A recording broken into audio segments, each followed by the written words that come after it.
Assalamualaikum warahmatullahi wabarakatuh, and a very good morning. I wish to speaker, honorable judges, worthy opponents, and fellow students. Basically, as the opposition paper today, I request by also points given by side government, and then clarify points given by our side.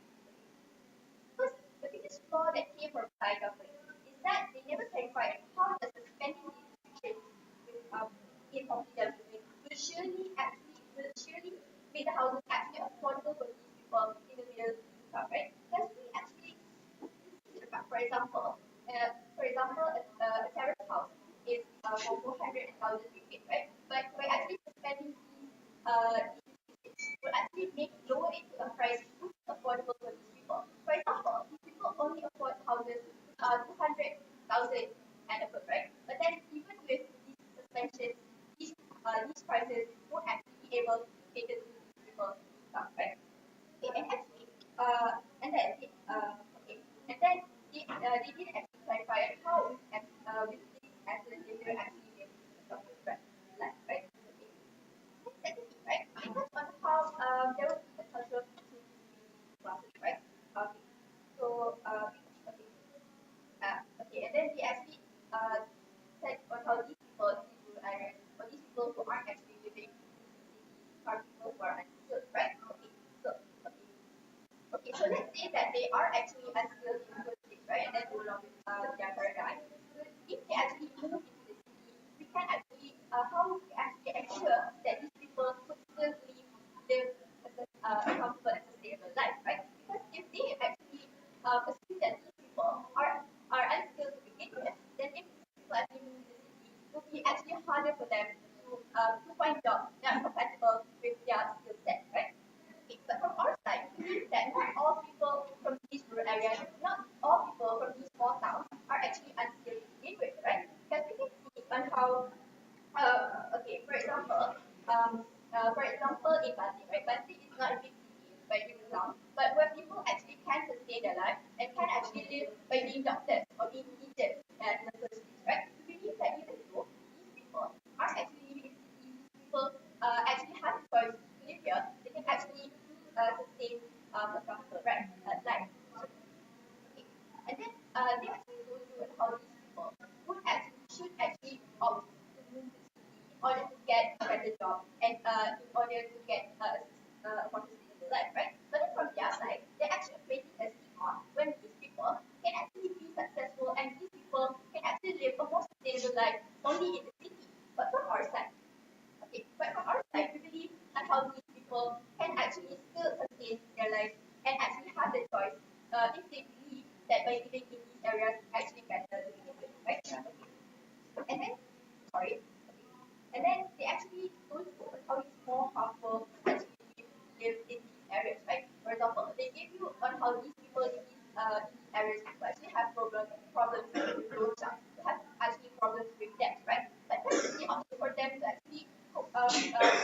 actually giving a message for them that living in the city is better, actually coercing them to actually live in the city is actually creating more problems because what happens in the city, they're actually assuming that these problems doesn't exist in the city, right? When we believe these problems do still exist in the city and aren't actually mitigated in the city, right? And we believe that when these people are actually moving to the city, right? In the worst case scenario, where it will actually work, it can actually worsen, and these people will actually have more debt and more problems with money, right? Because in the cities where the cities are actually cost higher, and if they actually cannot even find a proper job there, it will actually be harder for them to actually live there, right?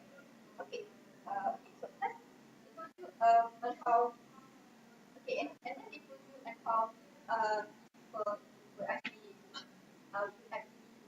by better jobs, right? So basically, even if they are actually unskilled and actually are actually unskilled in the first place, right? They can actually find their own specific skill set in these rural areas, even though by just doing clothes or selling on the street, right? We believe that it is their choice and it's actually okay to begin with, right? And in fact, we actually believe that it's the best way for them to sustain their lives, and that it is solely their choice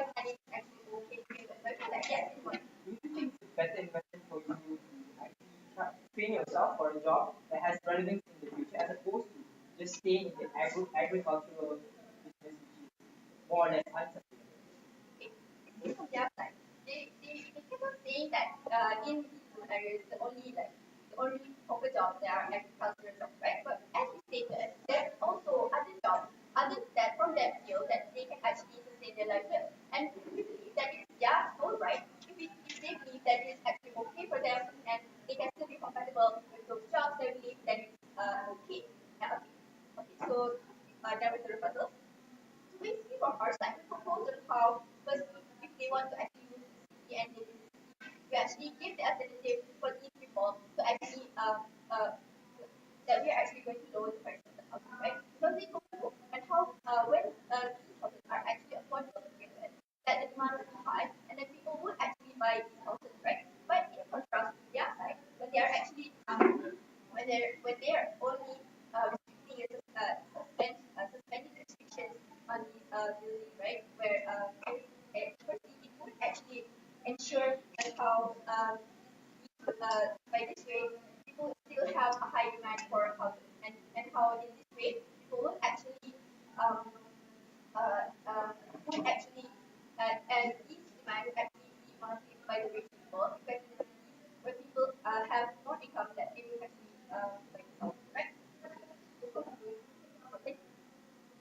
So, we from our side, we actually propose a better alternative in where we actually lower the price of these houses, where it actually makes it more easier for them to buy that. And we also told you on how if it is their choice that they actually don't want to move to this to the city, they can actually still they can actually still stick to the status quo and actually live and sustain their lives in the way that they already have. So with that,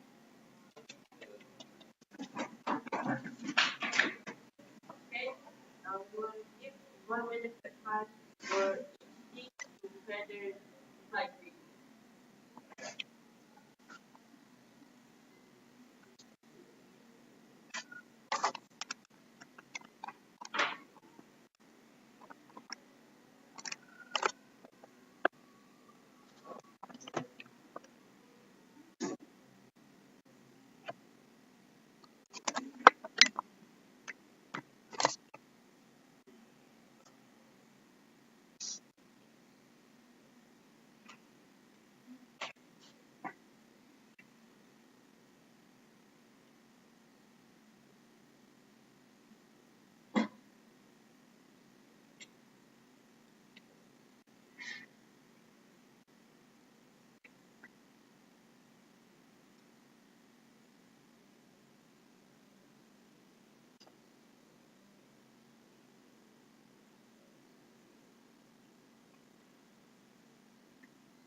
Yeah, yeah.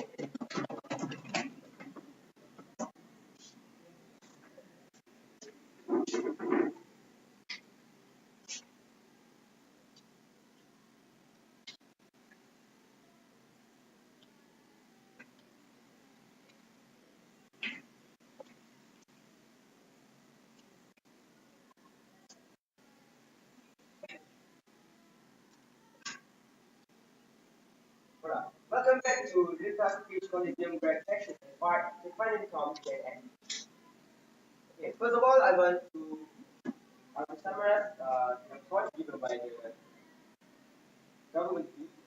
It is we are saying that we are saying by from the speaker of the government say that by he say that by reducing the requirement in it for the property fund, for the property development can ensure that the reducing, increasing the property prices in the cities and also in the rural areas. It is one the fact that we can ignore that. There is also one fact that we can find a flaw that was alright. Requirement, the property development requirement is very wide. Okay, some of it is under the component which is health and safety.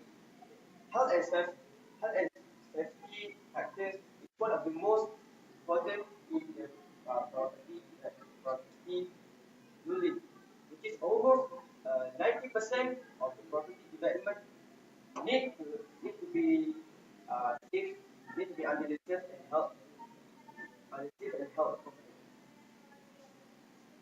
Okay, move on.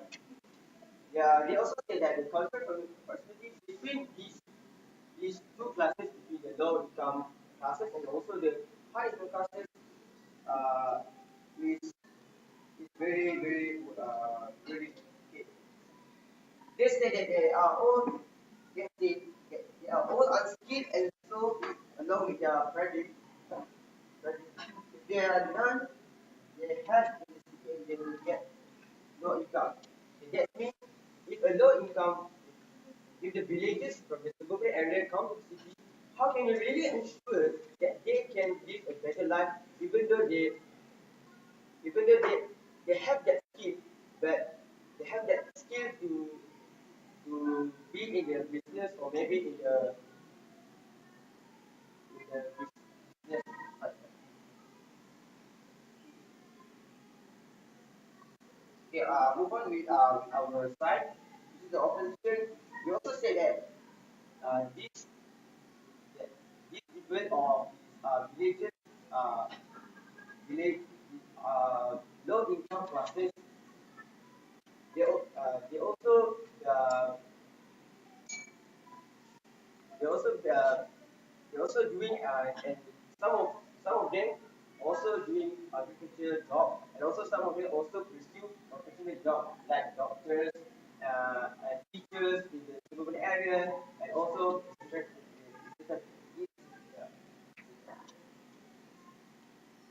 but the government side always neglected the fact that agricultural job can also ensure better life if you get a good skill.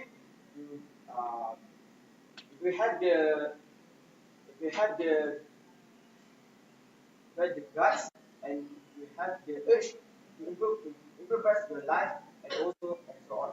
Because demand for this agricultural product is still high in demand and also uh, resulting to the Malaysia uh, income.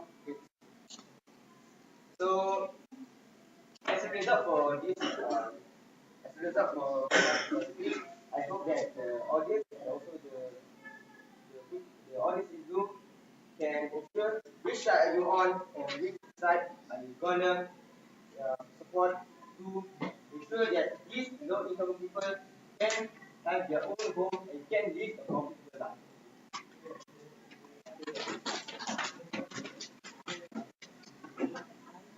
Thank you for your time. I will move on to government to provide their reply speech area.